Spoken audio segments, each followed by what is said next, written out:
Après tout un mois de réflexion portée sur la santé des aidants, c'est dans l'hémicycle du département que les professionnels de santé clôturent cette action. À La Réunion, ils sont 46 000 aidants, des proches, à s'occuper d'une personne dépendante, handicapée ou malade. Le département accompagne ces aidants au travers de dispositifs visant à les former et à soulager la fatigue physique et psychologique à laquelle ils doivent faire face. Nous avons mis en place des mesures qui n'existent pas parfois sur le plan national. Je pense aux résidences répit-repos.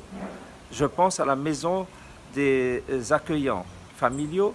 Eh bien, toutes ces mesures sont là pour accompagner les aidants.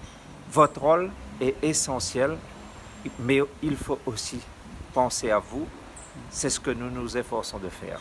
Accompagner les aidants nécessite effectivement l'accompagnement fait par des professionnels, donc des assistants sociaux, des psychologues, des infirmiers et des actions que l'on mène, des actions collectives que l'on mène sur les territoires.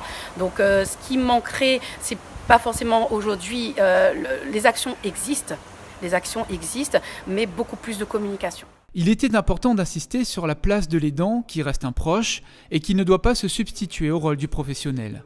Des aidants qui s'oublient bien souvent et qui ne doivent pas perdre le lien avec la société.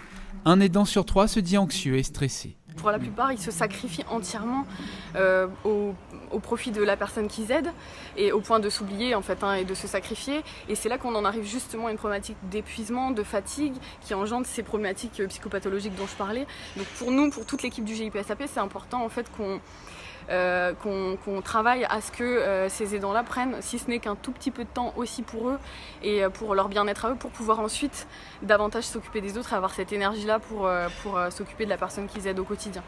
Les différentes conférences auront mené à des pistes de travail et encore plus sur la nécessité pour les professionnels d'accompagner les aidants.